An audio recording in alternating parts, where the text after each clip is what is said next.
thank you all for coming, and I'm very pleased to introduce, first of all, our moderator, Dan Leone, who is the managing editor of Exchange Monitor Publications, who's here with his colleague, Sarah Salem.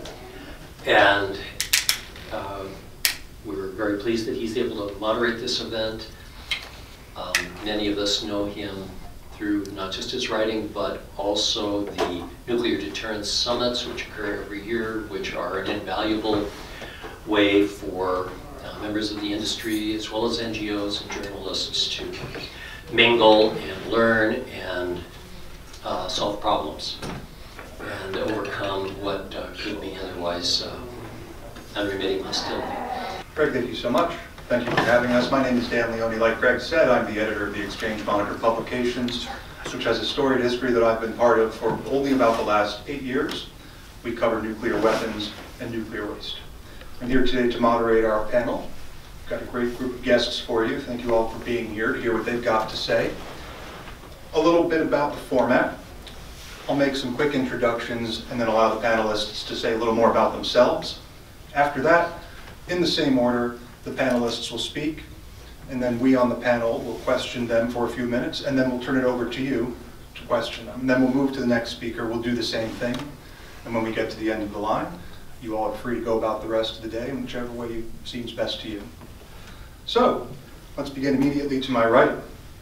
We have Jill Hruby, the Undersecretary for Nuclear Security at the Department of Energy and the Administrator of the National Nuclear Security Administration, the steward of the Civilian Nuclear Weapons Program in the United States.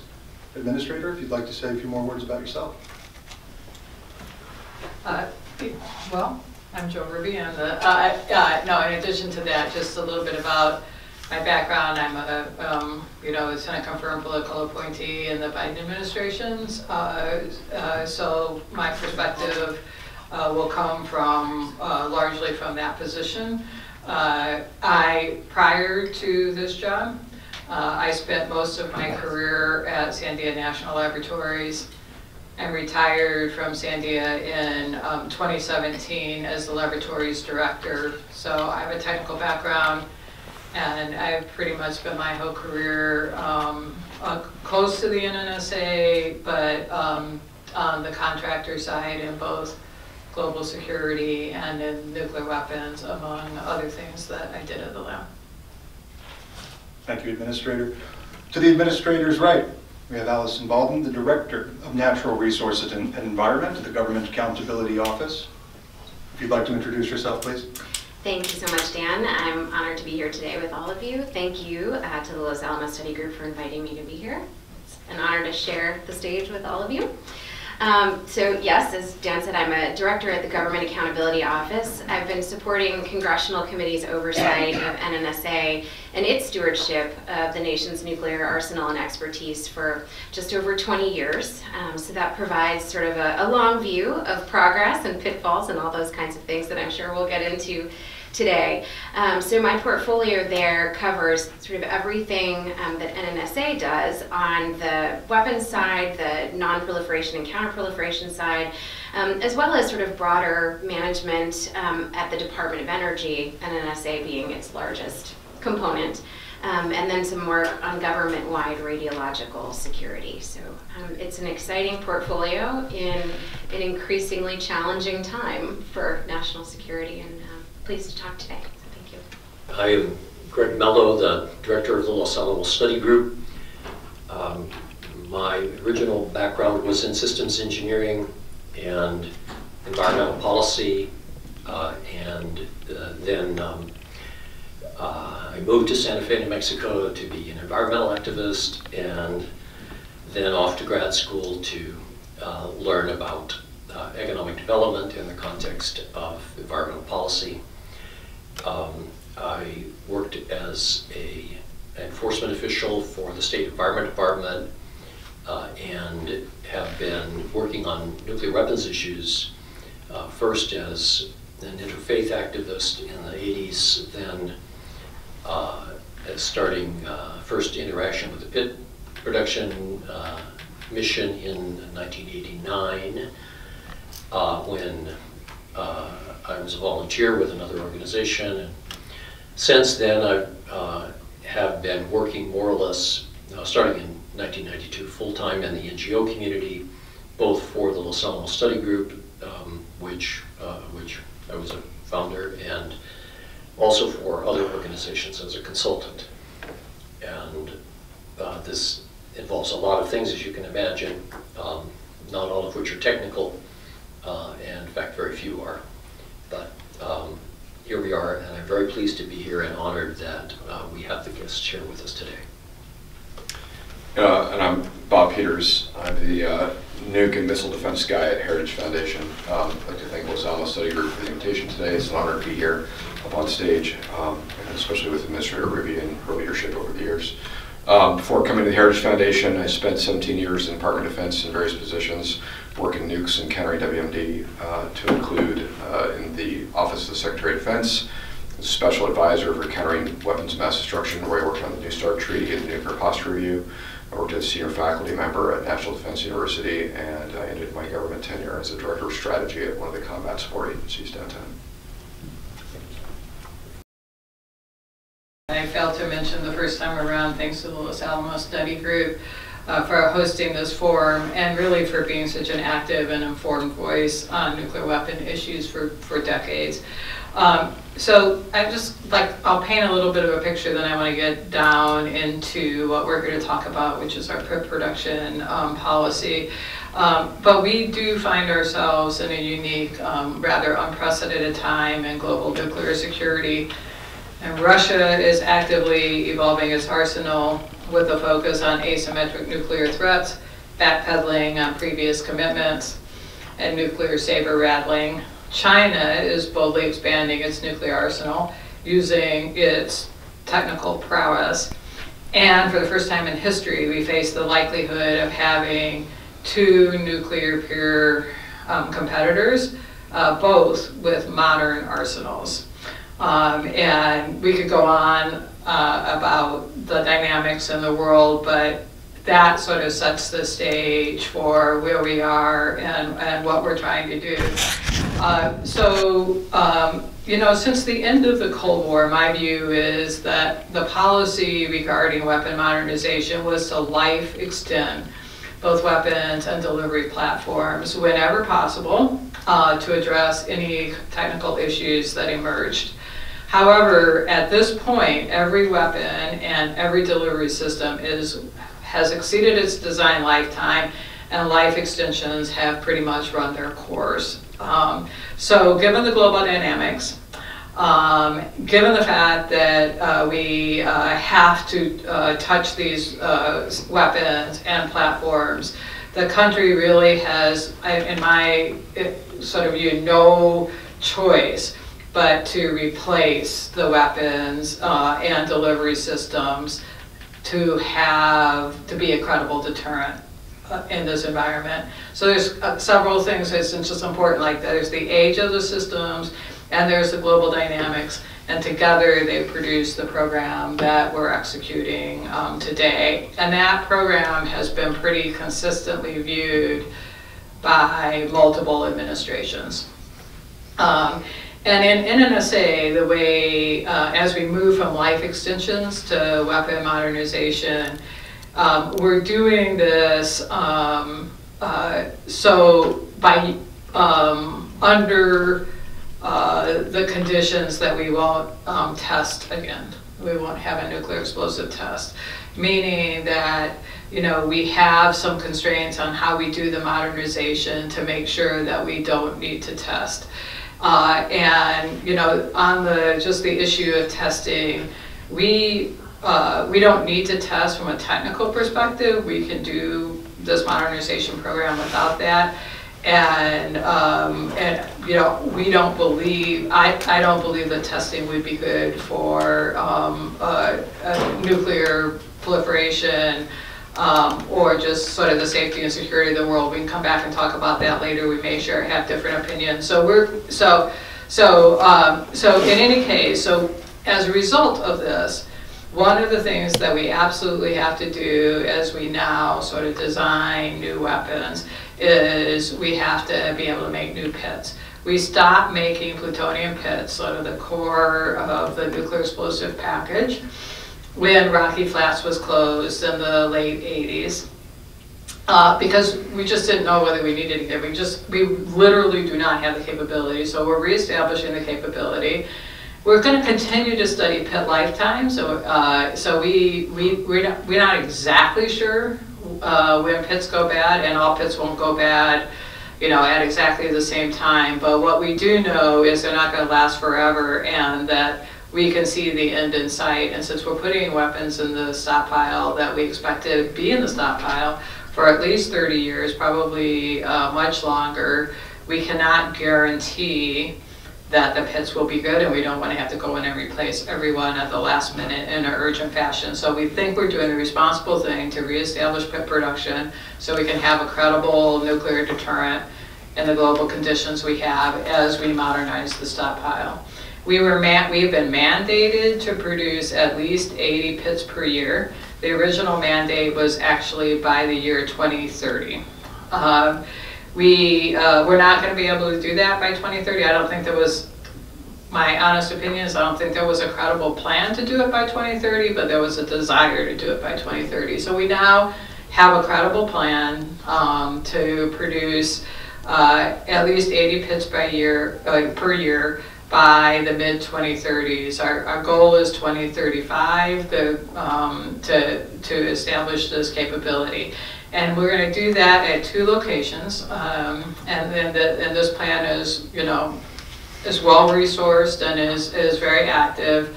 We're going to make, our plan is to make 30 pits per year at Los Alamos and at least 50 pits per year at Savannah River. We have recently produced a wholly qualified war reserve pit at Los Alamos. We call it diamond stamped. For the W87-1, which is our warhead for the Sentinel ICBM. The first pit from Savannah River is scheduled to be the pit for the W93, which is the new sea-based. Decided and announced in the last administration, and we have stuck by that strategy because we believe that that's a good strategy.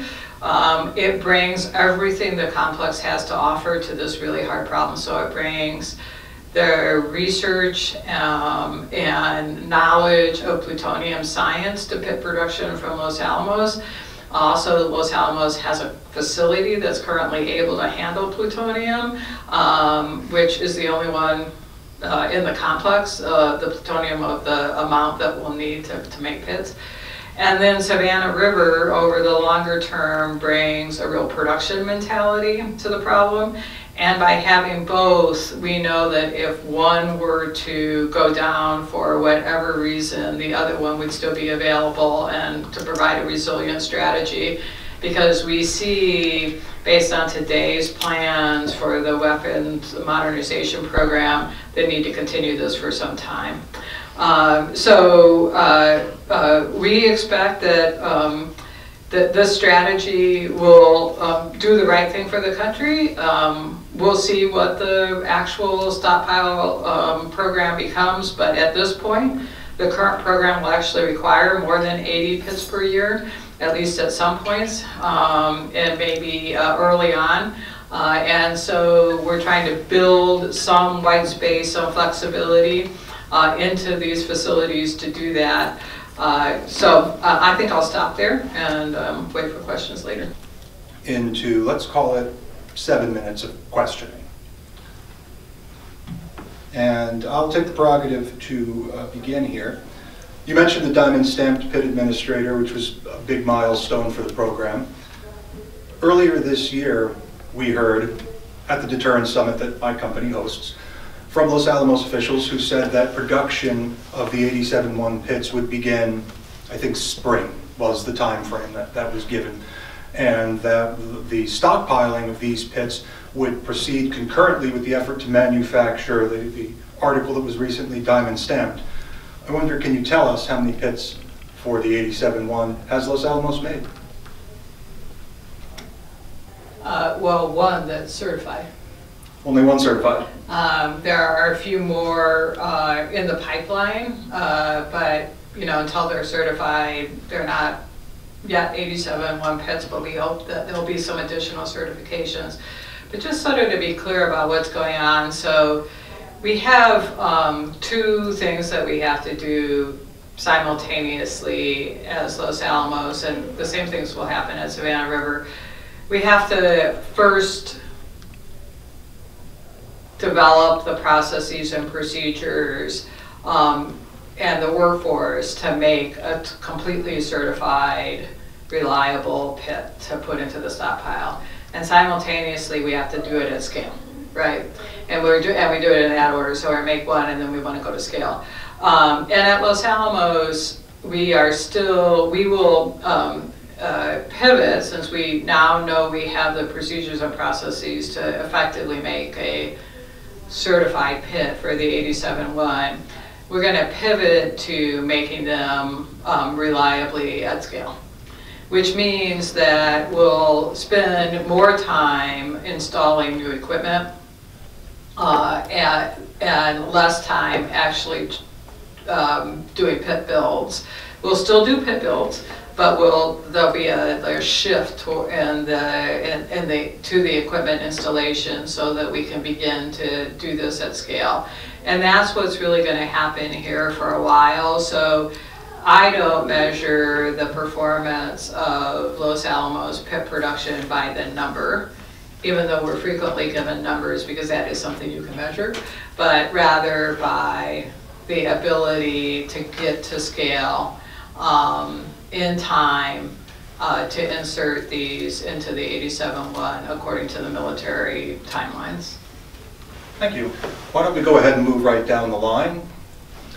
Sure. So thank you. I wondered about the time frame for the facility at Savannah River. On nuclear construction timescales, even that 10, 11-year construction timeline you laid out is fast. And usually there's a multi-year startup process for a facility like that after it's completed. So I wondered if you could speak to that schedule a little bit and sort of what's giving you confidence in it. Allison, you're right. It's a very aggressive schedule, and it's an aggressive schedule not because we like aggressive schedules.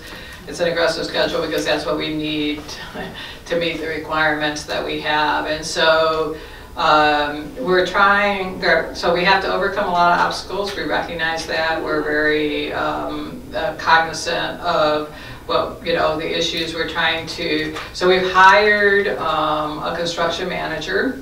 We don't usually do this. We're usually our own construction manager within the complex or within the M&O system, but we've hired Fluor as a construction contractor. We've turned over a lot of the responsibility to them with oversight, but the idea is that we're going to try to let commercial processes that move faster help move the construction faster.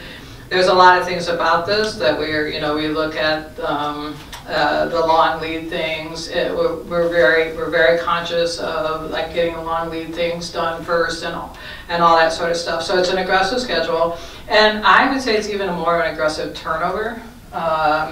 So our plan is to finish construction in 2032 and be able to make pits at scale in 2035. That's super aggressive, maybe too aggressive. We have a little room in that to still meet military requirements, but we're pushing the earlier the better because not all the pits will be new in that system. So the earlier we do it, the more new pits we'll have.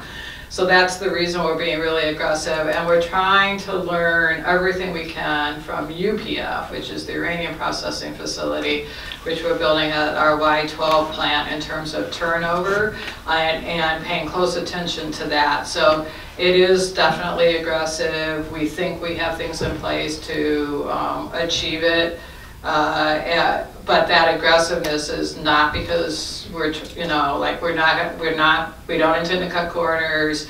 We just intend to be managed this well and try to get it done because the D is requiring it. Thanks. On to our host, Mr. Greg Mello.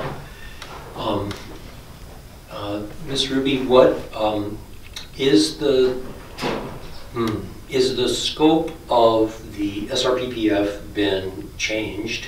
And can you tell us about whether you could produce all of the greater than 80 pits per year at SRPPF if necessary? And that one question. Another is the very aggressive construction schedule involves a lot of construction workers being hired in the next few months. And what problems do you foresee, and how, or do you? Well, with respect to the capacity of Savannah River, so, you know, its baseline capacity is 50. You know, as it gets more effective at yield is overused word in the nuclear system, but as it yields a better percentage of the product, right, it is possible that its baseline will be higher than 50, but that's still to be determined. But so there, in the 50, we're not expecting everything that comes out is going to be selected. So we expect 50 good ones.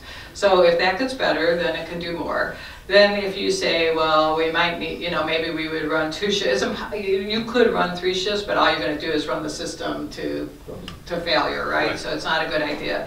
So maybe if you run more than 2 shifts, you can imagine potentially being able to do 80. Now, if we only needed 80, that would be, you know, one thing. But we really are anticipating first that it'll take a little while to get this whole thing started, and certainly Savannah River isn't going to be ready for the 87-1. And so we'll have to see how this goes. I mean, I think hopefully we'll do this well enough so there's some flexibility in the future to make kind of decisions like this. But right now we are not counting on Savannah River making more than 80 pits per year. Let's move right to no questions. None. All right. Let's turn it over to the audience. Well, we ate 1 minute into your time. For that, I have to apologize. I know how it feels to be on that side of the stage while the panel runs the clock down on you. You always get your question. If you would like to ask a question, I happen to have an extra microphone right here. Please raise your hand, and before you ask your question, give us your name and tell us your affiliation, if any. If you are here independently, say that. Hi everyone, Sarah Salem, Exchange Monitor. Administrator Hruby, you mentioned that you did not think it would be a good idea to test nuclear weapons. What, if any, possibility can we see that happening in the next administration? Well, obviously I have no idea, but let me state why I said what I said.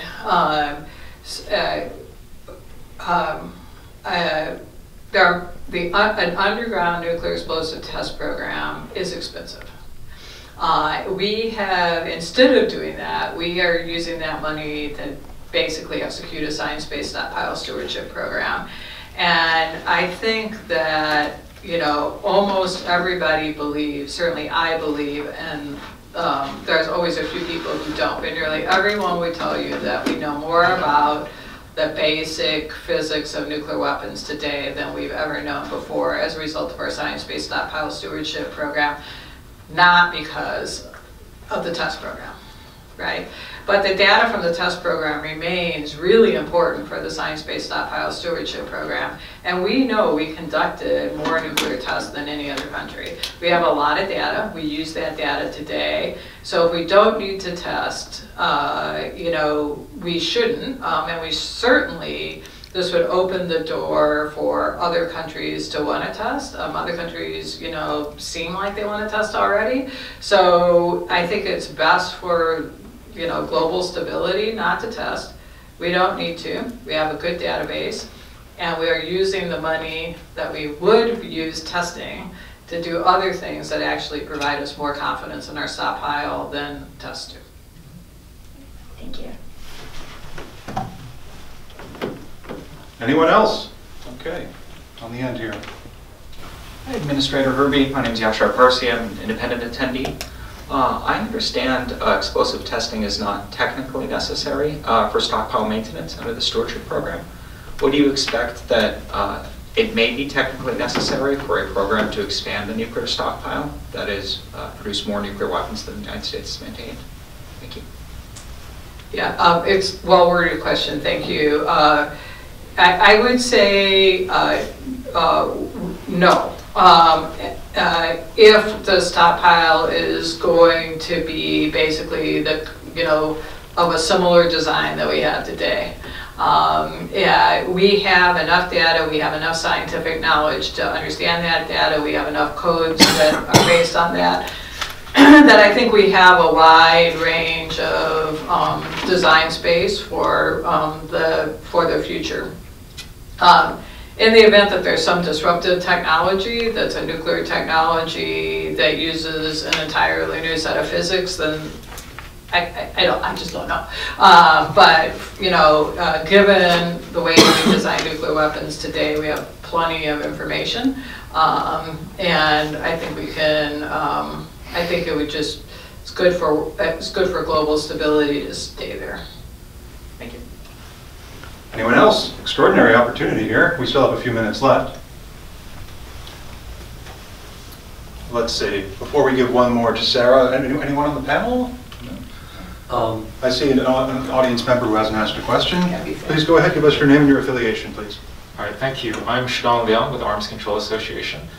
So, Administrator, quick question about what you said about the headroom and possible need for more production.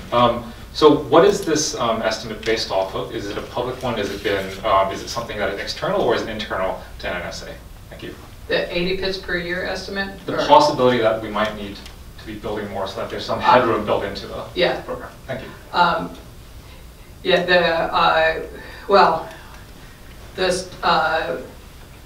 the program of record is obviously public information. And a lot of this has to, if you extend the program of record, so this is always tricky for us. So we obviously start talking about the next things, right? We have to plan. I mean, Allison made this point, it takes 10 years or more to build a lot of the facilities we need. So we need to think ahead. And if we think ahead, so what I say is we want a flexible complex, one that can, and by that I mean one that can scale up and that can scale down without closing, right? Like, or without investing in a completely new facility. So we're in an environment where it's a little bit hard to predict, what's coming in the future. But certainly some of the discussions that I'm involved in, which are, pre-decisional, would say we might need more. I have lived through doing, being in this enterprise times when we did a lot less. And sometimes, sort of suddenly, sometimes there was a breakthrough in some discussions, international discussions, that allowed us to decrease the stockpile. So my thought about our enterprise is it ought to be scalable, both down and up, so that we don't find ourselves in the place we have today where we just have closed things, or we don't have the capacity. We need more flexibility. All right, we have a few minutes yet. Would anyone else from the audience like to ask a question of the administrator from the NNSA? Good, glad to see you. There you are. Thank you, Ryan Gottschall with the Government Accountability Office. So you mentioned that you will not make the 2030 date. That's in legislative requirement. You also mentioned you may need more than 80 pits per year at one point. Yet the requirement remains for 80 pits by 2030. So I guess my question is, given those two realities, how, if at all, should that requirement be adjusted? We've had a lot of discussion about this. So, the process to change legislative requirement is pretty detailed. We propose legislation changes. It goes through the Office of Management and Budget and the administration, then it goes to the legislature, and then they decide what they're going to do about it, right? So it takes several years to work its way through, and of course, whatever we did in this regard and the requirement really has to be concurred or even led by DoD. And the issue isn't that we all recognize the current requirement has these conflicts. The question is what would be better? And when we have those discussions, we get so bogged down that sometimes we say maybe we should just wait another year and see if we would propose legislation that would be more aligned with reality. So we're very, like, we've tried, you know, as I have, you know, testified over and over again that we're not going to make this. I've written letters, signed letters over and over again that we're not going to make this. We talk to the DoD about it all the time. So there's no secret here. But and to change the law, to change the legislation, we learned our lesson. Like, that was not, you know, my view is there wasn't a plan to get there, so let's don't develop another law that there's no plan to get to. Let's develop another law that we know we can do and that would meet requirements, and we're just a little, I mean, it's just a little uncertain. So that's why we haven't seen a change in the legislation from my perspective. Now, Congress would probably answer that question very differently. Well, good timing.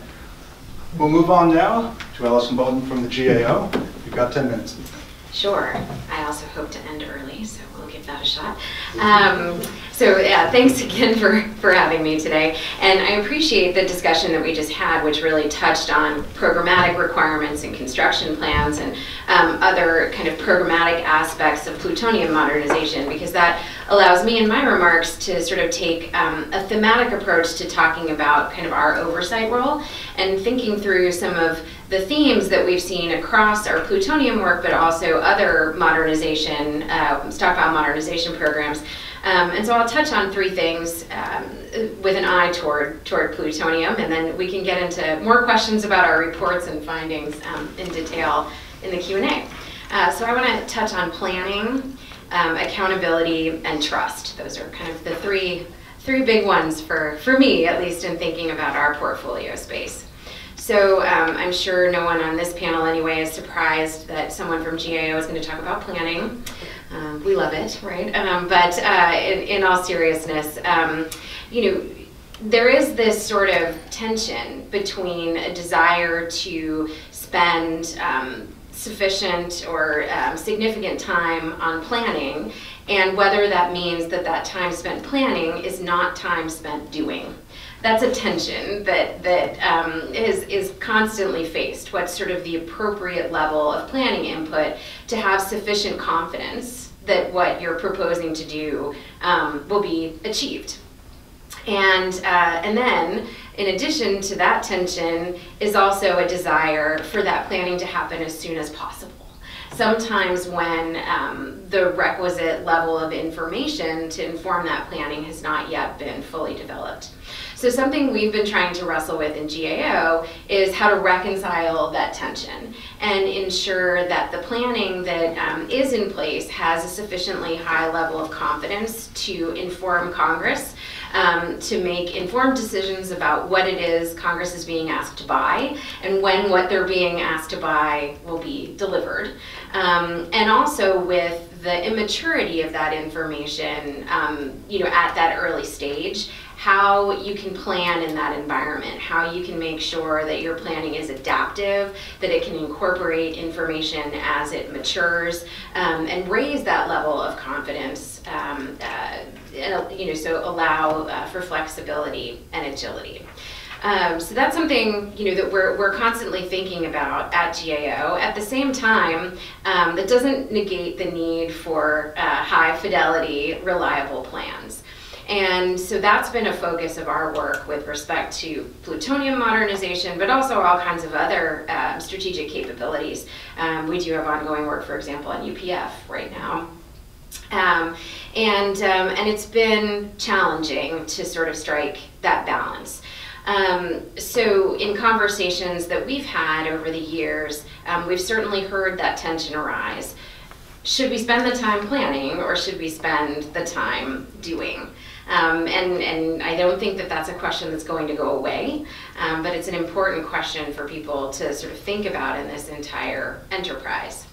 we have seen over the years when that balance isn't struck correctly. And that was certainly the case for a number of the efforts for plutonium modernization beginning back in the early 2000s. So we saw proposals for things like the Modern Pit Facility, and I'm going to mess up the acronym, but the Consolidated Nuclear Production Center, yes, CMRR, which were not sufficiently planned to have that level of confidence or to sort of get going from point A to point B in a sustainable way over a long number of years. We've seen instances where requirements become misaligned with project deliverables, and that can lead to costly mistakes. We've seen those on ongoing construction projects now, not necessarily plutonium ones, but certainly UPF is facing replanning challenges because of some requirements changes over time or sort of faulty assumptions. We've also sort of noticed in our defense work that the impetus to start sooner doesn't necessarily mean ending sooner. That's been one of the great lessons from the work that we've done on DoD weapons acquisitions, is that starting sooner but without that confidence level in the plan might get you an earlier milestone A, but it doesn't get you a complete acquisition on time or on budget. So one of the things that we're very keenly interested in is the federal capacity to invest in that appropriate level of planning. It is a large investment to ensure that there's a federal workforce that has appropriate skills in project controls and program management, and that it has the time to build in that appropriate planning up front and to use strong program and project management tools throughout the execution of a program or a project, not to produce plans or schedules that sit on the shelf to sort of check off a congressional requirement or to get us to stop following up on recommendations. So that's sort of a point that I want to emphasize across all of our oversight work. And certainly it's a recommendation that we've made with respect to plutonium modernization. To have an integrated master schedule for the plutonium enterprise, not just for the individual construction projects, and to have that accompanied with a reliable life cycle cost estimate. We do know that that work is ongoing, and we will look forward to reviewing it, I'm sure, when the work is completed and is being used to execute that program of record. I also want to touch on accountability. So it's in our name. We need to cover it, but essentially, accountability is the standard of being held to a high level of excellence and ensuring that in others. And it's the idea that an individual or an organization will be held responsible for its actions if there are sort of unfavorable outcomes. And in this context, nowhere is that accountability concept more important than in the relationship between NNSA and its M&O contractors. And so a lot of the work that GAO does is focused on that relationship, is focused on effective oversight of contractors, using contractual levers that are available to hold contractors responsible for outcomes when they're undesirable, or to award them when that is also deserved. That relationship is currently undergoing a reevaluation through the Enhanced Mission Delivery Initiative and other sorts of change management projects. And over kind of my 20-year history, I have seen that pendulum shift any number of times. If you think about a clock pendulum, if the clock is working anyway, it never stops in the middle at that equilibrium point. It is very hard to sort of say, oh, we hit the bottom, this is the exact right balance. So over time, we have sometimes seen that pendulum swing in the direction of less oversight. And then on occasion, there have been things that have happened that have been undesirable outcomes. And in that case, then new requirements are put in, and things tighten up, the pendulum swings the other way until maybe those requirements become burdensome and then it starts to swing back. So I think we're seeing that backswing right now. At the same time, as there are changes in the contracting environment. So we're seeing lengthening of contract terms, lengthening of award terms, and sort of the reduced frequency in the amount of contract competition, in which case it becomes even more important to use the contractual levers that are available to ensure appropriate oversight of project and program activities. And so that's an oversight theme that we're constantly looking at, and is certainly relevant in the Plutonium program context. Big changes to happen at Savannah River in terms of the overall M&O structure, changes in the relationship between that site and NNSA as it takes over that site's stewardship, and a tremendously increased level of coordination and programmatic integration that has to happen across these sites, that's challenging in these single contract environments. So those are, I think, oversight themes that we're paying attention to. And lastly, I'll focus on trust. There's been lots said about this topic and how in this environment to establish trust with your partners like DoD, with congressional authorizers and appropriators, when there are so many challenging programs and projects to execute, and when it's difficult to... if I can ask you to wrap up your thought for a minute. That's my last thought. I thought I'd be early. Look at that. When it's difficult to meet those milestones.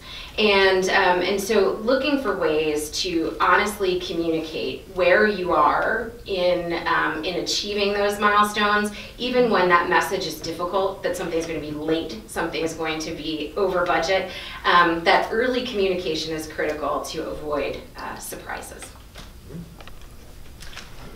Thank you very much. It just occurred to me that if I'm being really fair, we need to start with Bob this time. Remarks are okay, too. No, thanks, Allison. So the only thing I'd say is, if you were queen and you had a magic wand, what would you do to get us to where we need to go?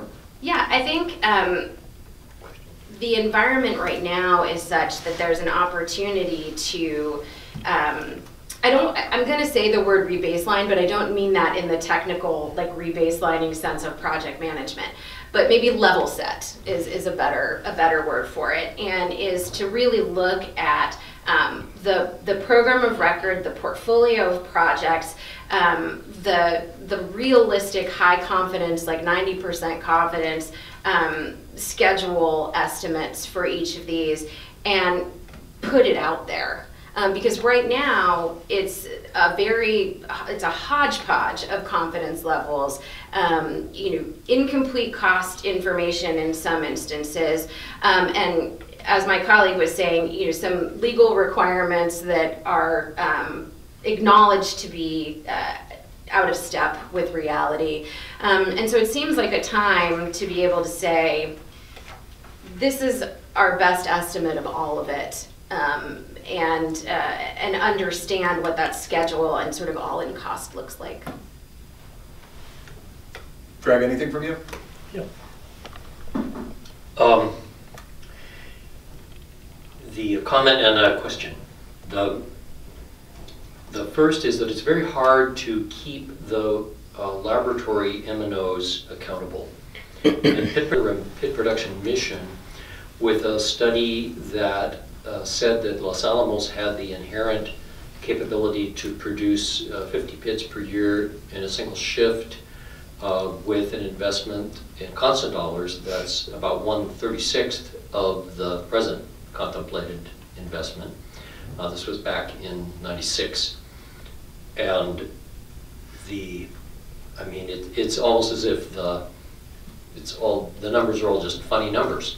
I mean, and then you could trace which we have the cost estimates in the subsequent years, and they're always lagging reality, and they're always multiple times too optimistic.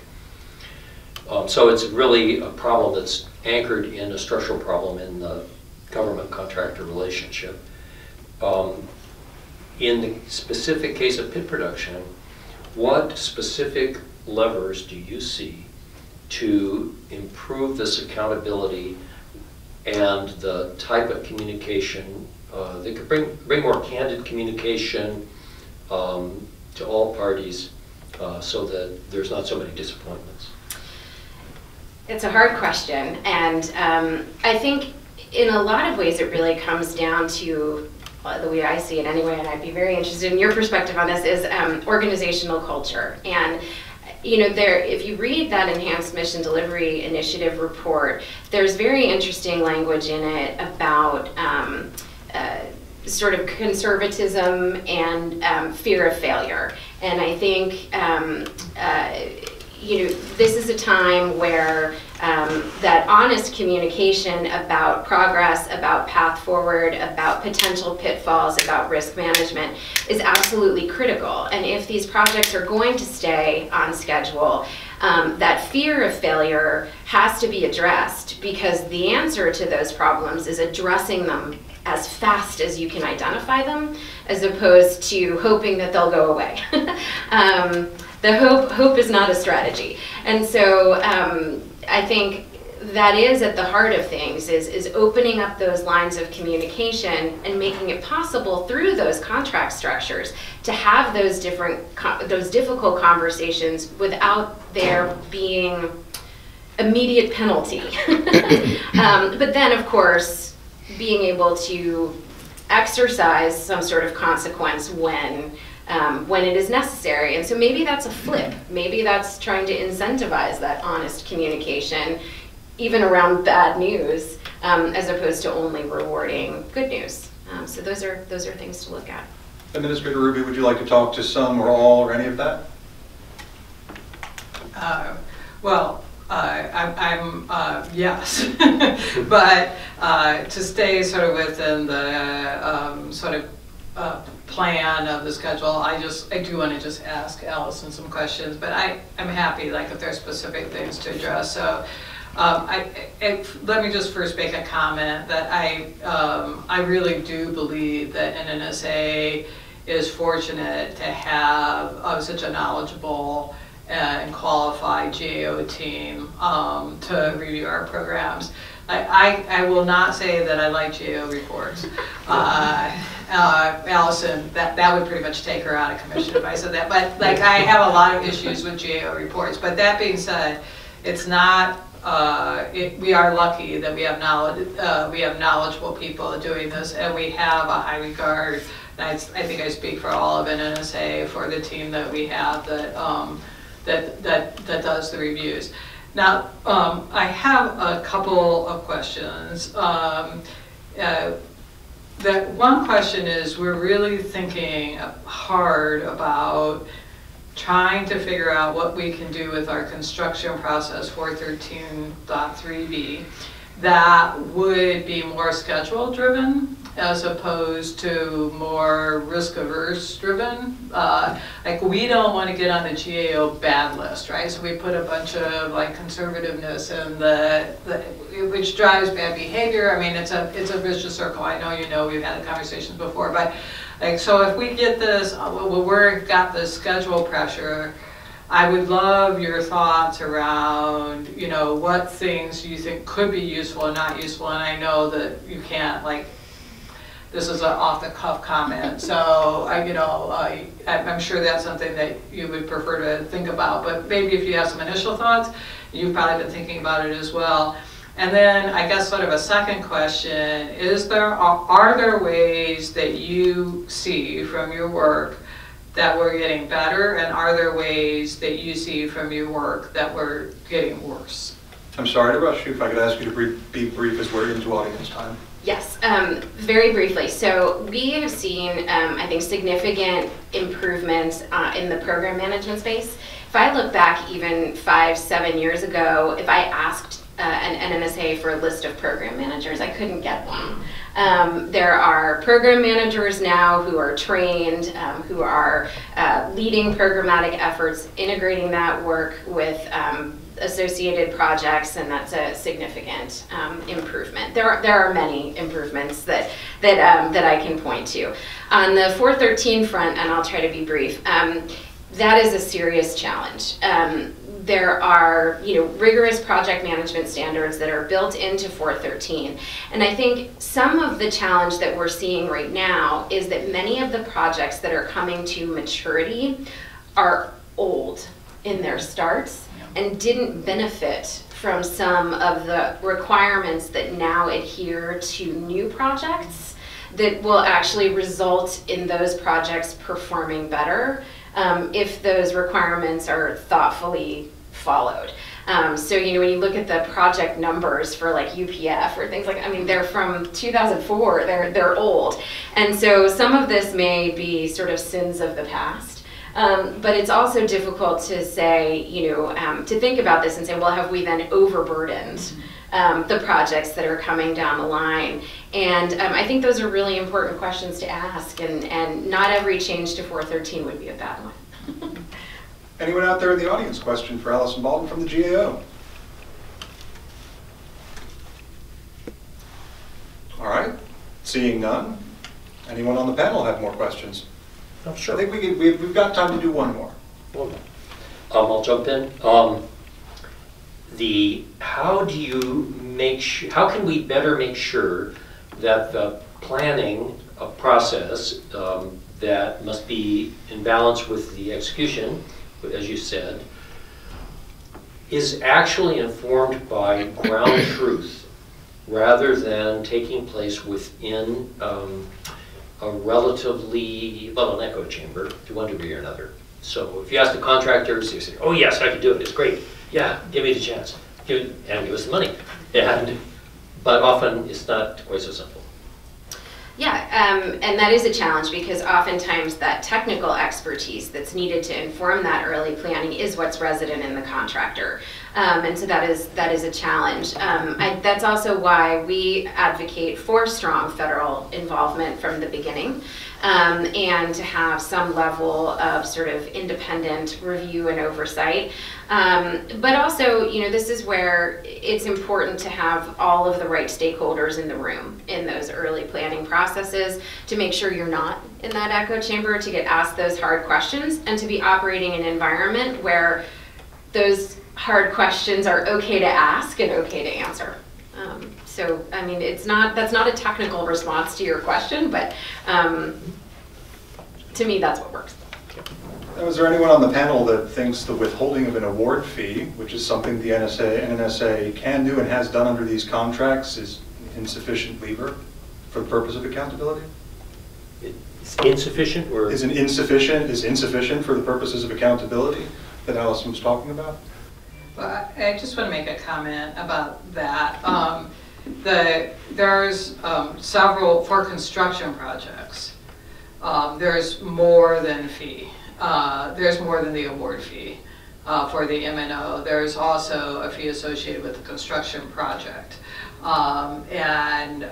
So there's, you got to be careful that where the awards or penalties or whatever you want to call them are coming from. So there are at least those two types. And one of the things that we're trying to do in terms of fees associated with construction projects, not M&O fees, but fees associated with construction projects, is to try to figure out how to incentivize good project management, meaning coming in on schedule or under cost, with increased fee in a way that's justifiable, right? Like we'll increase your fee by $1 because you just saved us $5 or whatever that factor might be. And that hasn't been done. And so anything that hasn't been done in the government processes is a bit difficult, but we are trying to do that because we need the M&Os, if they're the construction manager, or the construction manager if it's different than the M&O, to be incentivized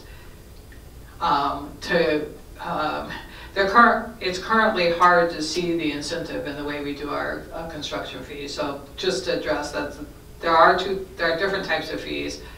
the leverage question is great. I'll leave that to others, but we are trying to, we're looking at that. We have another couple of minutes if any of you in the audience have thought of something to ask. All right. Well, anyone else for Allison? Why don't we move on? Is that all right? Yes. Okay. Greg, please go ahead. Okay. Well, you probably already know that the plutonium pit production project program at NNSA is very large, which is why you're here. Oh, thank you. So NNSA's pit production program is a very large program. It's as big in constant dollars as the entire Manhattan project. And it is certainly one of the largest giga projects now underway in the United States, of which most of the rest are in DOE, actually. It's not going all that well, and it deserves a lot more attention than it has. We think that NNSA should build and operate one pit manufacturing facility rather than two. And we understand that this would not fulfill the requirements of the nuclear stockpile memorandum and, or statute for that matter. But we think these can be changed. Things which can't be changed are geology, topography, geography, and some of the fiscal forces majeure which our government must face either sooner or later.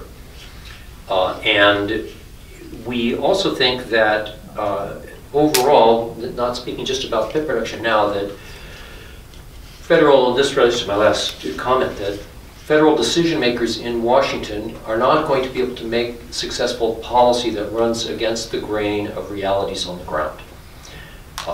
Congress and the White House can't redraw the maps or change any of the things I mentioned, or neither is it so easy or automatic to sign a law and gin up the trained, enthusiastic workforce needed for a program which is out of scale with time or a new arms race, just to put it in Bliss terms. The NNSA production complex, in our experience, is not a machine that can be run at a higher speed than it now is. There's not going to be, we believe, anything like the heroic mode of production which characterized the Cold War, especially the early Cold War. We think that attempts to speed up production run the risk of collapsing the enterprise. And we think that some of the plans, we see impracticalities in the Sentinel program on the DoD side, and we think that the overwhelming growth at Los Alamos National Laboratory is way out of scale with what the site and the region can sustain. We think that there are there's a lawsuit, as you know, in South Carolina going on that I think there are legal reasons, environmental reasons, foreign policy reasons to scale back in this way, and arms control reasons.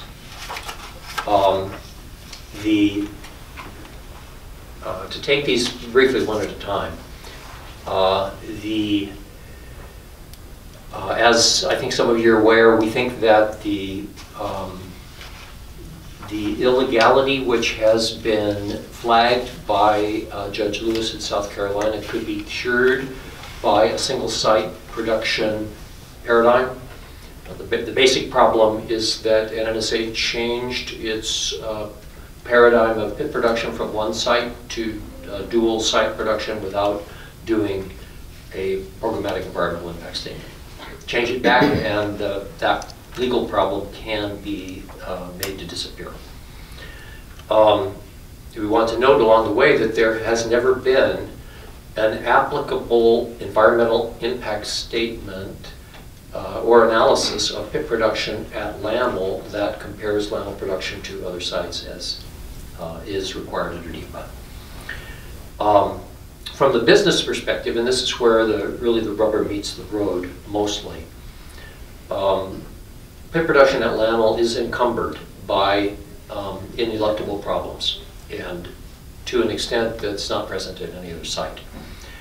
In 2017, NNSA rejected using building PF4 for enduring pit production for some of these reasons.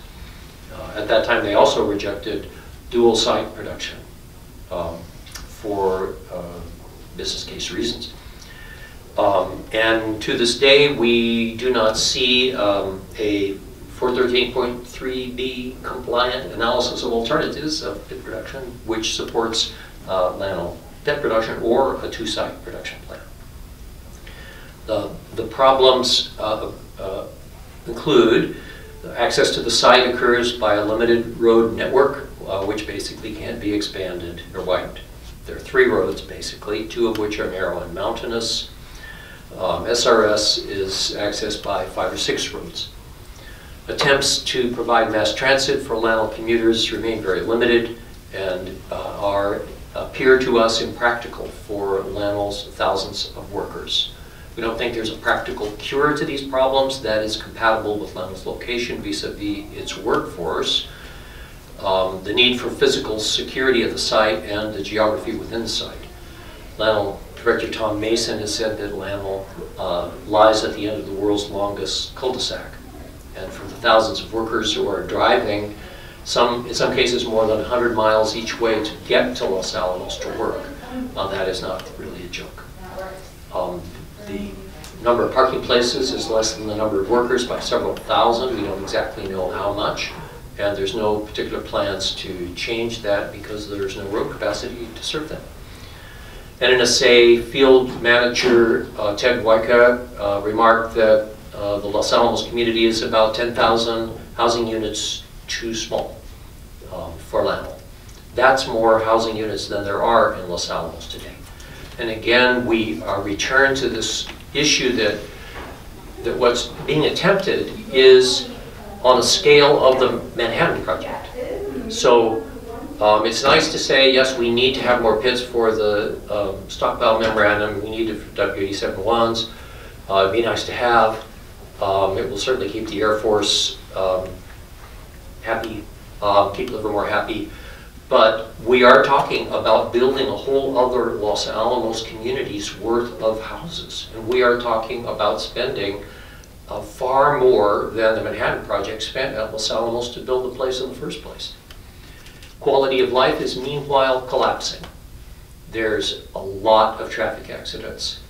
And on 2 days when enforcement was actually attempted, there were 260 citations per day issued on the routes going to and from work.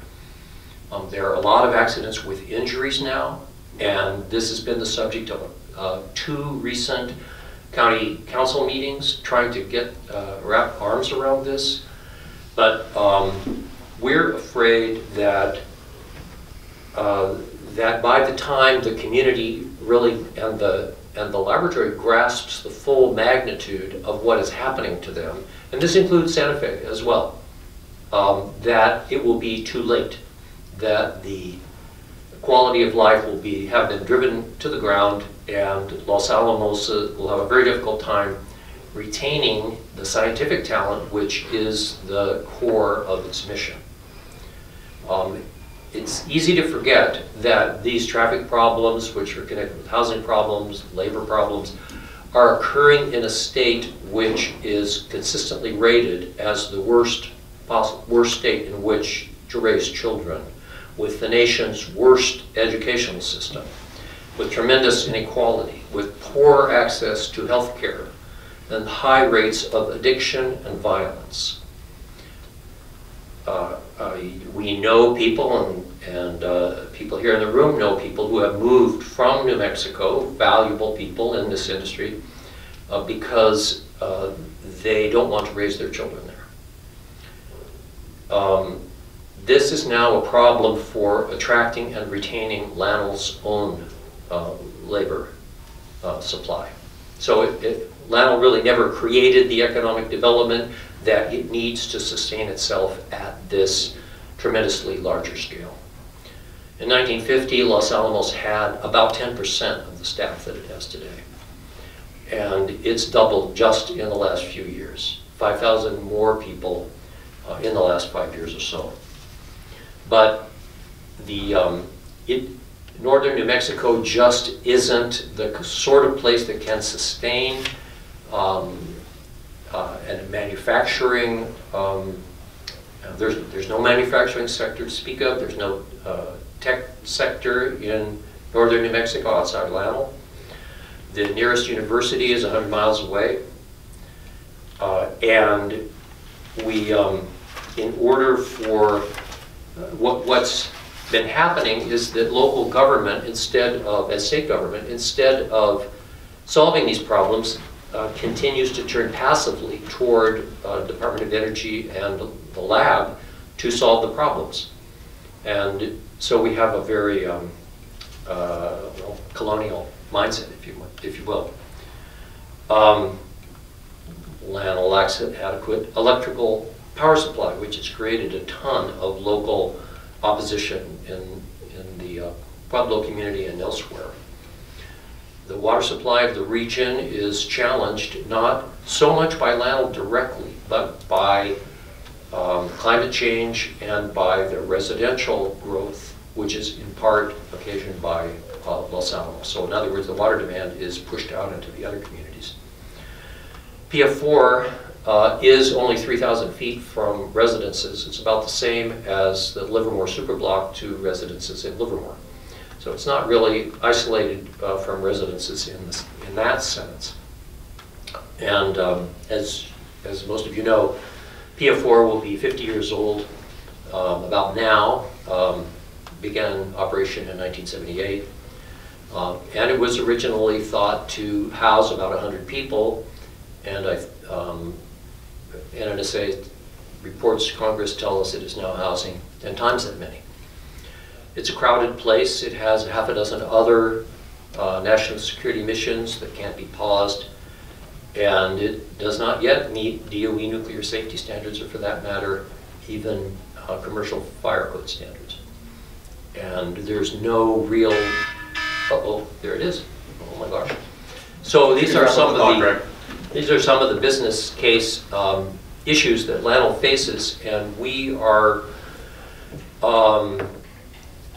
don't think that all of this has been properly taken into account by, we think the contractors were too optimistic when they took on this project. Thanks, Greg.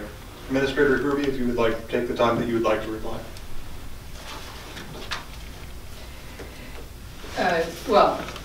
There are some things that I sort of fundamentally agree with that Greg said. I would state them differently, and then there are others that I have a different opinion on. But I would just say that it is absolutely the case that traffic and housing in the local community of Los Alamos is not in a good place, and we're well aware of that.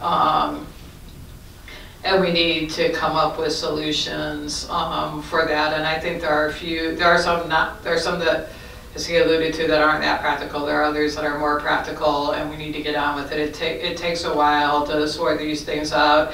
We can't really solve the housing problem per se. As government, we can help with the traffic problem, but we're aware of that. There's some small-ish mission work that we have decided to move out of Los Alamos, and I think it's also, we've been clear that we can't continue to grow that laboratory, the laboratory needs to, has hopefully peaked in size. We have, and we need to make sure we continuously prioritize the work there. So, and that, I think these are issues that we need to pay attention to.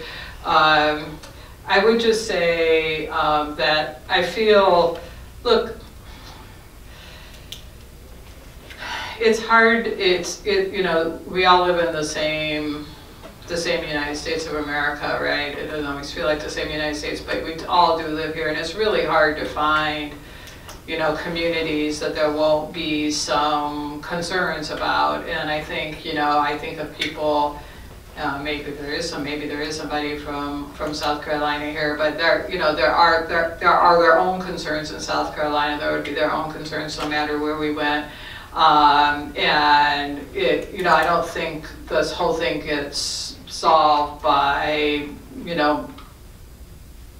necessarily just starting over or moving it to another place. So I do think there's still work we need to do in terms of making sure that we're listening to the public, we communicate with the public, we adjust plans, and we try to do that. We get, sometimes it works and sometimes it doesn't work, but I will just, I think we can't keep changing plans. We have to make the plans, my view is we have to make the plans that we have be the best, most effective plans for the mission and for the communities that we work in. Without good communities, everything falls apart. Like I'm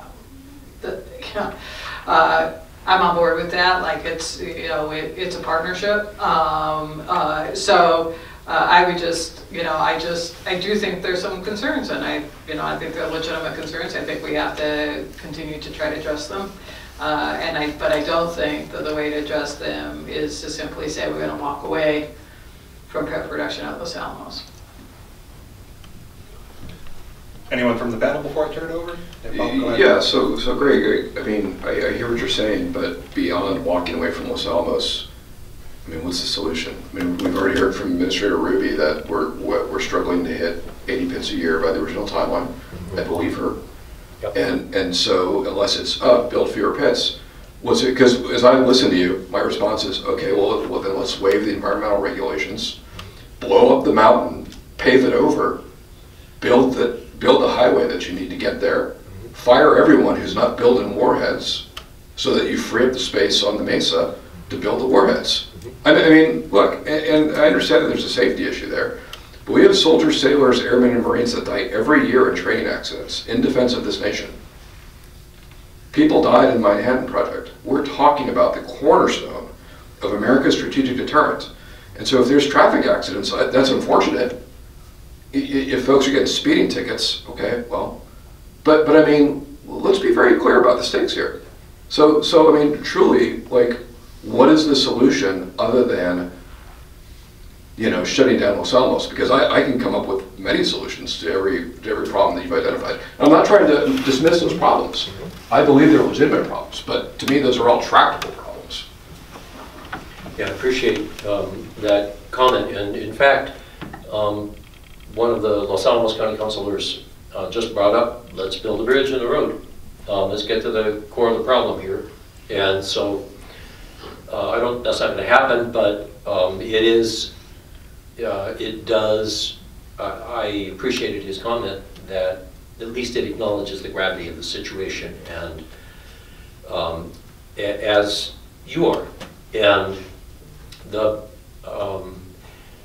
some things can be fixed, and I think that the core problem with this prescription is that you won't be able to keep the workforce that you need. That's my read on the situation. Now, if the flannel were a military operation, which it was in the beginning, substantially, about half, I think, during the Manhattan Project, that would probably be easier. And we have advocated for federalizing the laboratories because of the bad contractor-federal relationship. But there was a provision in the National Defense Authorization Act for last year that I think granted a new authority to allow certain contractor commuter costs to be reimbursable under the contract. Are there other kinds of authorities that would be helpful in addressing some of these problems? Like, for example, I haven't really thought about this before, so I'm just going to say it, like, do we need dorms? Do we, what is the, are there solutions to some of these things that could be granted through legislative authorities, either to allow contractors to build those kinds of facilities or to allow NNSA to. I know Jill has comments here that she'd like to make, but I think there are some partial solutions.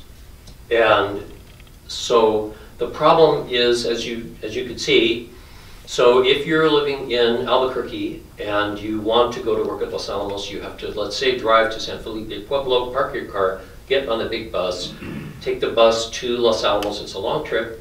Then the really big bus, which is not secure, can't go into the Los Alamos, can't go over to the Plutonium facility. You have to change to a little shuttle bus that will take you to the Plutonium facility. So you've already got 3 different transportation modes and you've only just got to work. Then you've got to repeat the whole thing. And then what happens when your child is sick or has a soccer practice, or you're a single parent or something like that? So what we see is possible ways to ameliorate these problems a little bit on a small scale, but after years of recognizing the problems, we don't, and there are ways that are already available, authorities already available, we don't see it working. We don't see it happening in reality, and we don't see the potential for it happening at scale. Would anyone in the audience at this point like to ask a question? And if you'd like to ask a question of Greg because it's his turn, that's fine. If you'd like to ask a question about any of the issues that the panelists have raised after Greg's remarks, feel free to do that.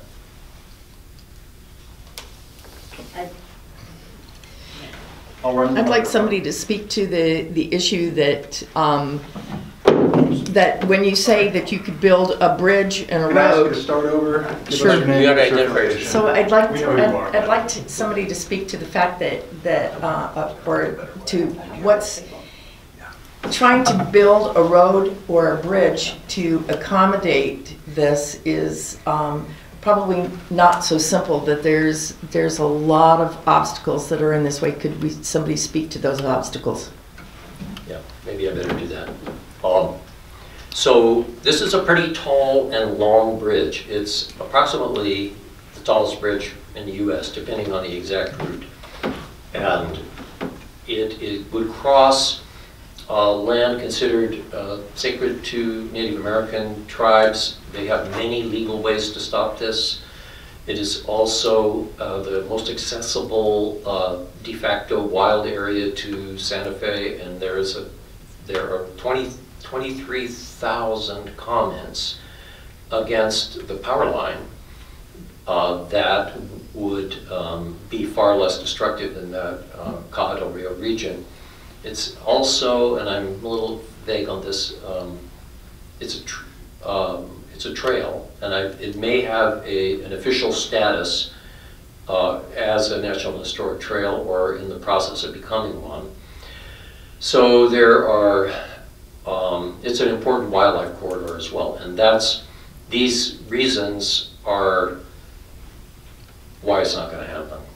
It's really not going to happen. Yeah, so I'll say again, if the problem is infrastructure and you can't get enough people and bodies up on the mesa, and there's not enough places for them to sleep on the mesa. Look, I've been to Los Alamos a handful of times. I know that there's defense critical operations going on there. Those can be relocated. They can take place someplace else. Shut down the operations on the mesa if they're not directly related to making warheads. If this is an intractable problem, shut it down, move those operations to other parts of the country where they can do the defense critical research that is required, and you focus on cranking out pits and warheads. I mean, if this truly is, we can't go through, the bridge isn't wide enough and it's only so narrow and there's tribal lands you don't want to, okay, fine. But this is not an intractable problem. Yeah, I really have to weigh in here. So on multiple things. So first, I am a resident of New Mexico. That's my permanent home. It's in Albuquerque. Anybody, there are these examples, there are very, very few people who would take a job at Los Alamos and live in Albuquerque. There are some, but that's not a common situation. People take a job at Los Alamos because they like living near Los Alamos, and there are plenty of places that aren't in Los Alamos proper or Santa Fe proper, between Albuquerque and that area, or north of Los Alamos, that people would probably prefer to live. So this, like, I just don't want to use false examples. And if Los Alamos would stop advertising for jobs in Albuquerque, it would help. Like that, you know, like you don't need to do that. I think that there are ways that, and just to address the problem of the non-DoD work, that it would help at the margins. It's not going to solve this problem. Like so, and I think we have to be careful about what we kill to get what we're trying to do. So I think, you know, we can talk about that in more detail, but it is, in general, our belief that these other kinds of projects, which is a very, very small percentage of the work at Los Alamos, helps us do our nuclear weapons work better. Now, we are actively looking at nuclear weapons work that we could do other places in the complex besides Los Alamos. So I'm like, in spirit, I'm with you on that, like, you know, we just need to be, we need to be careful about the decisions we make and not knee-jerk about the decisions we made based on some of the things that have been said here. There are multiple things that we've come up with, right, that to help solve the problem. Los Alamos, for example, leases space in the town of Los Alamos National Lab, leases space in the town of Los Alamos that could be used to build houses. The city of Los Alamos has to get on with that. Like, we'll move our storage things to other places, but they actually like our money. The issue of healthcare and education. Los Alamos has one of the very, very, very, very top school systems in the United States of America because it was subsidized by the US government. New Mexico, on average, Greg's right, it doesn't, right? But let's don't place problems, New Mexico problems, on the NNSA or on Los Alamos or on, like, those are real problems. They have to be solved. They are not the problems of the United States government or NNSA. The state has to step in. The cities have to step in. They have to help us. And, you know, we have tried. I have tried mightily. I care about New Mexico. You know, we have tried mightily to like help us do this in a way that's more useful. We are going to have Los Alamos National Laboratory as a nuclear weapons laboratory for the foreseeable future, and they're going to make pits. That's the way I see it. So let's work this out.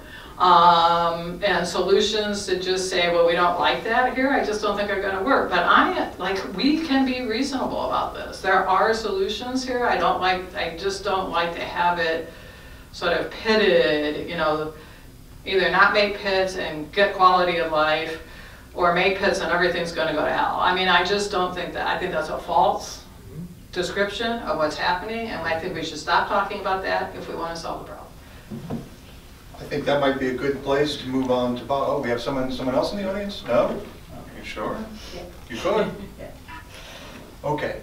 Bob, Okay. please. Okay, thanks. First of all, I'm going to give kind of where I'm coming from, and again, I want to thank Administrator Hruby for her leadership on these issues over the past 4 years, and so thank you, ma'am. So what I'm going to say is, I want to walk you through the lens. To me, we could be at war with China within the next 3 years. It could happen next week. And that would be a war in which China has theater nuclear advantage over the United States. They do. They have theater nuclear advantage over the United States. And it would be a near-run thing even if we didn't get to the nuclear exchange. We don't have enough destroyers, we don't have enough fifth-generation aircraft, we don't have enough long-range precision fighters, we don't have enough integrated air missile defenses, we don't have enough strategic lift, we don't have enough air refueling capabilities to fight that war. But we also don't have enough nuclear warheads to deter the war from breaking out to begin with. So that's the context for what I'm about to say. And again, I'm speaking for myself. I'm not speaking for the Heritage Foundation. I'm certainly not speaking, I heard there was an election recently. I'm not speaking for anyone who's incoming. This is simply my views. We acquired the land for Rocky Flats in 1951. 18 months later, Rocky Flats was cranking out its first nuclear components. Over the next 5 years, we built 5 nuclear reactors, 2 large nuclear reprocessing facilities, and a tritium separation plant. The consequence of all that was by 1962, 11 years after Rocky Flats was established, the United States was producing more than 6,000 nuclear warheads every year. In comparison, as Administrator Hruby pointed out, this year we certified our first diamond stamped plutonium pits, and a total of about 12 non-diamond stamped pits. We have yet to build a new nuclear warhead, 14 years after the 2010 nuclear modernization program. And so, you know, we may not get to 80 pits per year by 2035, it's supposed to be 2030. It may not even be 2040 until we're cranking out 80 pits a year.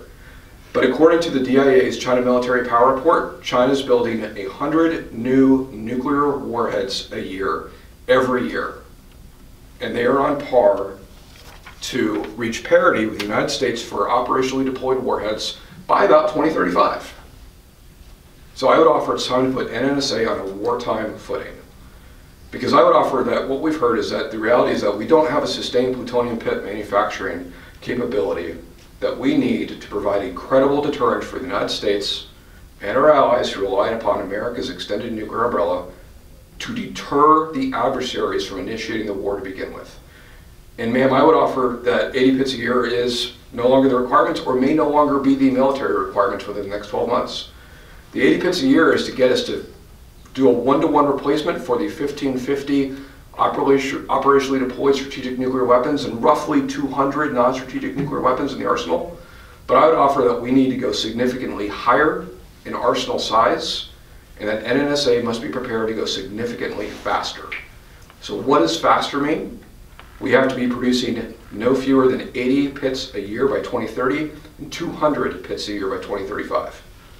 NNSA must posture itself to rapidly prototype and develop options for modified warheads to increase flexibility and responsiveness, and be prepared to go into new platforms.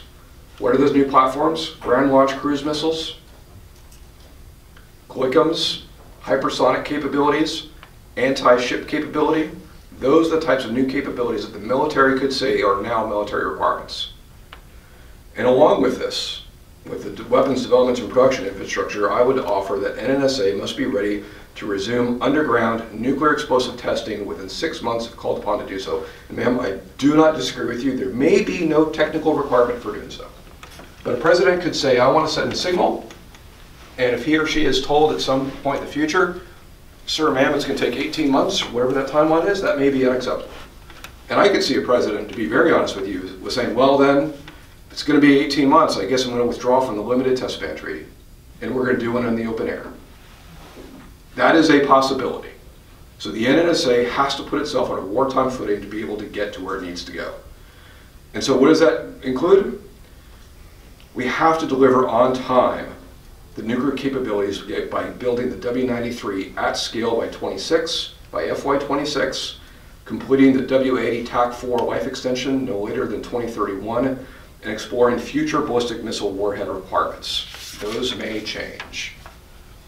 We've got to field the nuclear weapons infrastructure and workforce necessary to do all of the above, and I would offer be ready to take upwards of 200 W80s and W79s that are out of the ready reserve stockpile and slap them on existing TLAMs and JASSM-ERs and LRASMs until we can build the arsenal that we need. In short, the incoming president should make deterrence modernization a top national priority. So what does a wartime footing actually mean?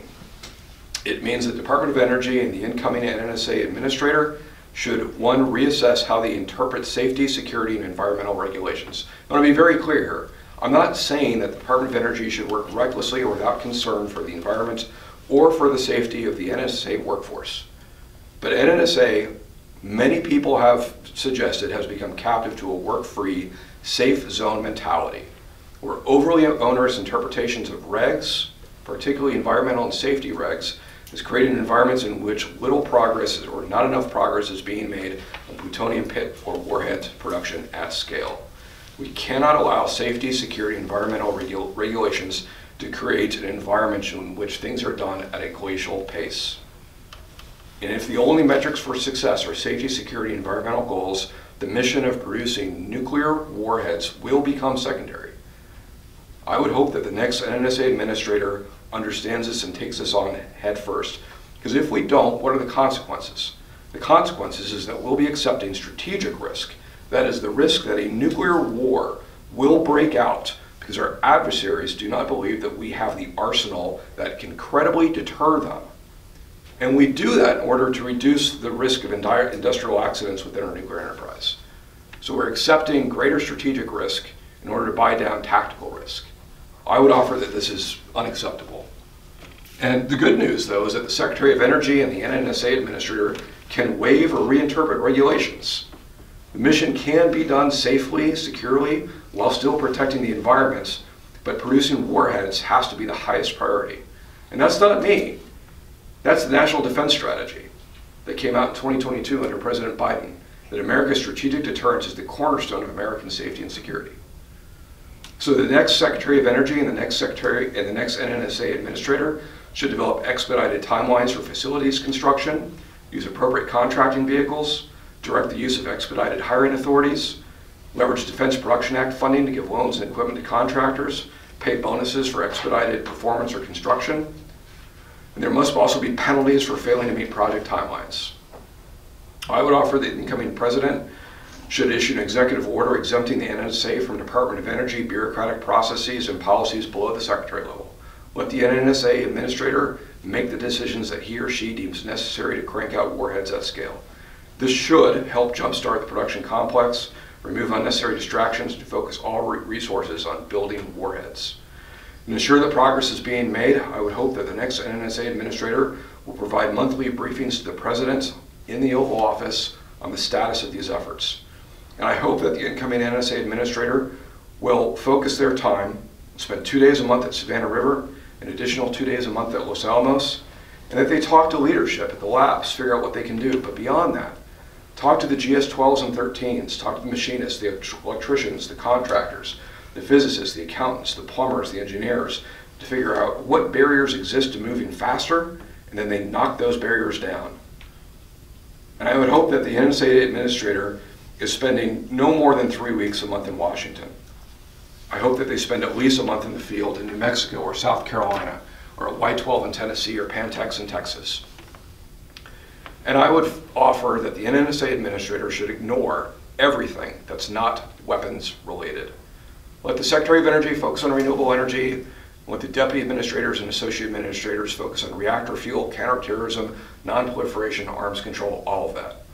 Warhead production should be their only job, and they have to move of the belief that we could be at war with a nuclear-armed adversary that may have theater nuclear superiority, and that could be a war that we could lose, and that this could happen within the next 3 years. Thank you, Bob.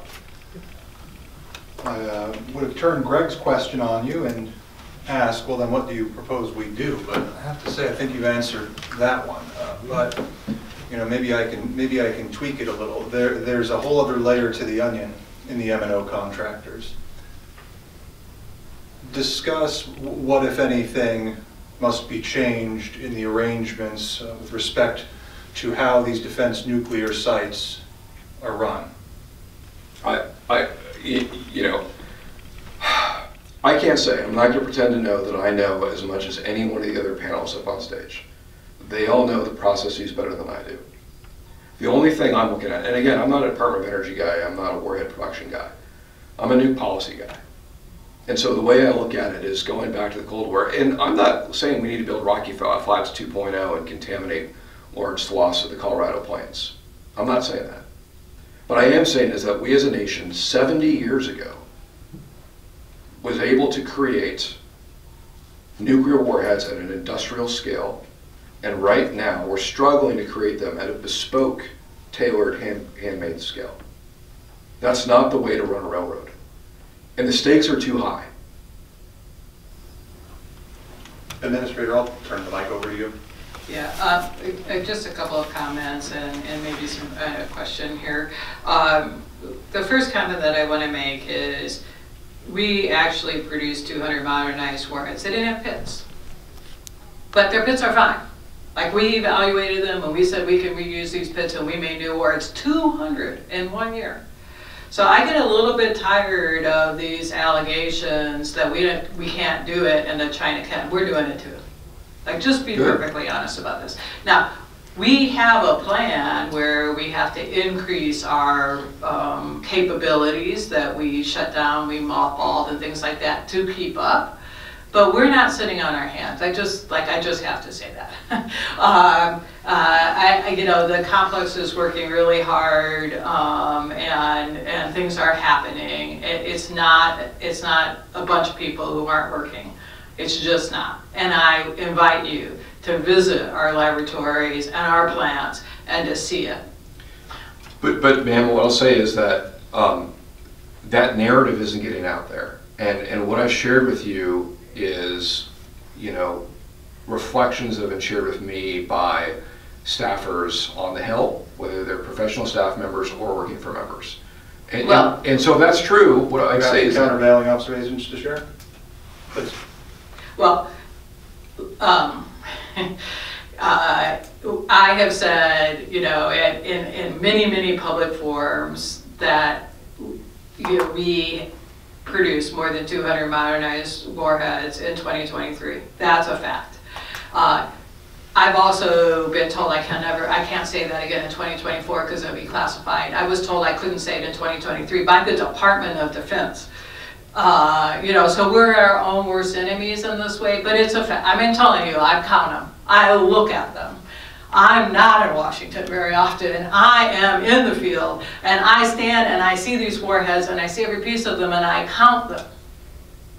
I go to Kumsik and I count them, like literally. You know, people believe what they want to believe, but we're not hiding this fact. Like, it's true, and look, I'm very worried about global conditions, and I think we have to have our mojo in this complex. But we also, I think, should not over-respond. We are not in a moment of weakness. The Stratcom commander agrees, the vice chair agrees. I talk to them all the time. I talk to them every week. You know, we have developed a strategy that we believe is a credible and effective deterrent, and I think we should. It's harder than hell to execute. It is faster than we've executed before. We have to, you know, there are things we have to do. And frankly, we just need a lot more money than we have. And I hate to say that because that's not how I work. But the truth is we cannot do it, period. You can get rid of every environment, you can get rid of every regulation. We just don't have enough money. Look at the cost of construction in the United States of America. We just don't have enough money. And so the country has to have that discussion. We've laid it out there. We've laid out what we think we need in terms of infrastructure, in what order, in a way that we think is practical. We have round numbers for that. We haven't yet been able to publish them just because of the budget process, but we've got those numbers. We've got orders of magnitude. They wouldn't pass all of Allison's tests yet, you know, they're big numbers, and the country's going to have to decide that, and that's what these kind of forums are about. You know, this is the corner. I mean, I agree. I mean, I wouldn't be doing this job. Like, if I didn't believe nuclear weapons were the cornerstone of our deterrence. I think they are. And, you know, do I think we could get better? Oh, yeah. Absolutely. Allison, before we get too deep into audience time, would you like to get a word in after Bob's presentation? I'm fine. Okay, Greg? Yes, I should clarify quickly as a throwback that I think the people who are coming from Albuquerque are craft workers mostly. And I know there's quite a few. And it's a difficulty that we have outside the system to know exactly when we hear so many people are working at Lyone or whatever. We don't know whether are they subcontractors or they're contractors. We just know they're coming, and so it's hard for us. So I guess I don't agree with the strategic assumptions, even though I haven't been in your circles. But I think that we risk stimulating the problem that we're trying to fix. So if we do this, Russia and China will say, well, wow, and North Korea, and let's amp up, let's go even faster. And I believe that they could. I believe that especially China could. They could, if they, I believe they could push out nuclear weapons like electric cars.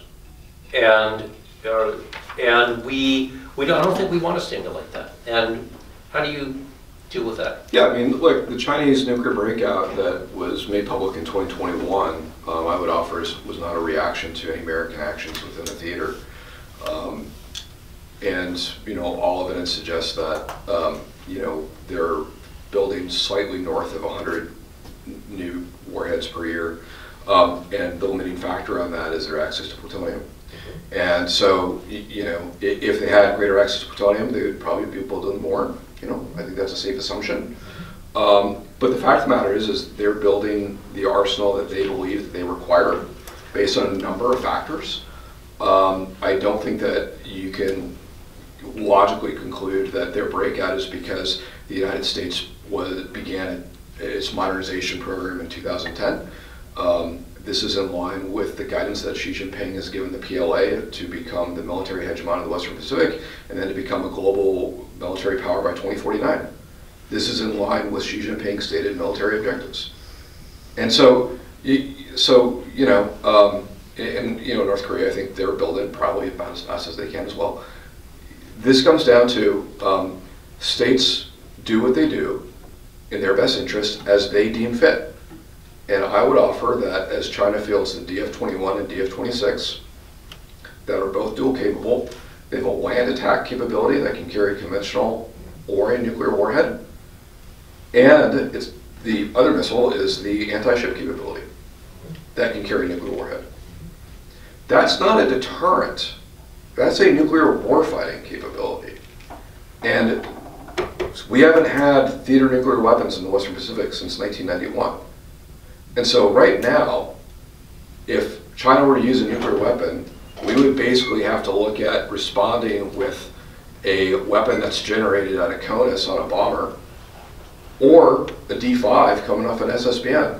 Those are really bad options in response to a low-yield theater-generated nuclear weapon. And so you have to look at diversifying the arsenal. Bob, thanks. That's a good presentation. I find it difficult sometimes watching the NNSA so closely to remember that the decisions that they make, the things that they do, and what they are building is not just to prove how many of them they can turn out or see how well they can apply their expertise in manufacturing things that harness a particular natural phenomenon. So thank you. It's a timely reminder. I'll turn it now, with apologies again for consuming some of your time, to the audience. If any of you have questions that you would like to ask about Bob's assessment or the replies that you heard to it. Seeing then that we've got just a little bit over 5 minutes left in our program, if anyone in the audience or in the panel wants to ask a question about anything, or in the panel's case, if you would like to make another statement about anything, please take the time. I meant to ask a question and I feel like I wound up a little bit about my rebuttal, but I do really believe that we have to think about deterrence carefully and differently than we have. I mean, we just have a different deterrence equation than we had during the Cold War, with Russia as the only, you know, true pure adversary. What are your thoughts about how we can do, like, what do we need that's different? Who do we need to do that? Because I feel like that's lagging. I mean, you have every right to your opinion about whether we're making the right weapons or enough weapons. But what are your thoughts on the policy side? Like, where are we in terms of being able to think, if we do this, they'll do this, and like play out a long game there? Yeah, so look, to be really clear, like, I don't think weapons as Russia plus China plus 10 in 2035. Like, I don't think we need that. We do need an arsenal that can credibly deter two actors at the same time, but that doesn't mean you need as many warheads. And so I think what you look at is a modest expansion of the strategic arsenal, and so probably going from around 1550 to probably 2300 or so, ballpark. And that's for basically more warheads on ballistic missile submarines, And I mean, I think we need a road mobile sentinel variant with 3 warheads on there as well. This is a backup in case the Columbias, which are supposed to be operating until the 2070s, damn near 2080, becomes detectable, right? You want a backup. But what you really need is an expansion of the non-strategic arsenal. Because I'm really concerned. I don't really worry about ICBMs going over the poles, but I do really worry about limited theater nuclear war with low yield options that the adversary says we can use low yield theater range capabilities that we generate within theater to try to contain the conflict. And you look at what Russia has done with their 2,000 non-strategic warheads that they've kept, most of them in the Western Military District, that can range Europe, not the United States, but Europe. And you look at the very specific developments of the Chinese theater nuclear arsenal, and it's really disconcerting. And when I look at those, I look at 2 actors that are building and fielding theater nuclear warfighting capabilities. And so that's why, for me, we need significantly more, maybe 1,000 more non-strategic nuclear weapons that can go on a variety of platforms, ship platforms, ground, air launch, with both ballistic and non-ballistic trajectories with variable yield. And the goal is not to fight the nuclear war. Like, the goal is to convince them not to go down this route. But that's going to put an enormous strain on the nuclear enterprise, right? Because now it becomes, you've got maybe, I don't know how many more new warheads that will require, but it's going to go in a number of different delivery vehicles. Yeah, well, I would just say, I'm sorry. No, go ahead. I think we, you know, I mean, with Slickerman and the 76-2, there are some low yield C delivered options. We certainly have air delivered yield select options for low yield. We don't have a ground option. So it depends. I mean, I guess the point is, yes, it will put, like, everything will put pressure on the enterprise, but there are some trade-offs we can make, and then there's long-term planning that can be done. So, but we really do have to be able to think about, like, I don't think Russia, I mean, I'll just use Russia as an example because, you know, of my age, I know them a little bit better than China, but they won't let us build twice as many weapons as they have. That will never happen. Like, that's my view. So, you know, that's not really, you know, we need a new plan, yeah, that'll get sorted out, I hope. And I don't want to build twice as many weapons as Russians, and I don't want to put 2,000 non-strategic nuclear weapons in Europe. You know, I think you can get by with a few hundred. And as a 76-2, I mean, the number levels there are so low, it's not really like, we can't get into how many there are, but like, it's such a niche token capability. I'm not sure how credible it is. And for the air delivered options, my concern there is once you start rolling the tip fid in a war with China, you're not going to be able to have the bomber generation capability to deliver those munitions. And that puts pressure on the DoD enterprise also. That's what I'm saying. Like, we need more destroyers and bombers and tankers. And yes. So, yeah, of course, the DoD's part of it. But to bring it, sorry, Allison, you got your mic up. No, you next. I was just I wanted to pull on your logic thread a little bit with respect to testing. So you put it out there that a president could order a test within 6 months, which obviously wouldn't be an instrumented test. It wouldn't teach us anything. It would put a hole in the ground. Other than proving that we could put a hole in the ground, what does that buy? So a president could say, let's play a scenario.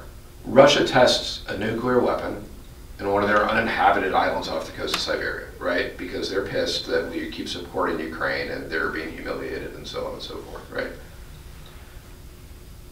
We could fly a bad mission, bomber assurance and deterrence mission over Europe, which we do with relative frequency. What is the president going to do in response? Is he going to enter the conflict conventionally? There's a lot of downsides to that. President could do more bad missions, but like I said, there's what does that additionally buy you? President could say, I want to demonstrate stakes. And I'm going to do that by saying, I'm willing to test a nuclear weapon. Don't think I'm going to back down just because you tested a nuclear weapon up in the Arctic. I can do the same thing as well. right, there's a debate on whether or not Truman should have dropped the bomb on Hiroshima, right? Maybe he should have tested on an island. Now you could say, well, that's different, Bob, because the world didn't know that we had nuclear weapons then, and that's a valid criticism. But would the war have ended differently had Truman said, we're willing to use a nuclear weapon on an uninhabited island or so forth?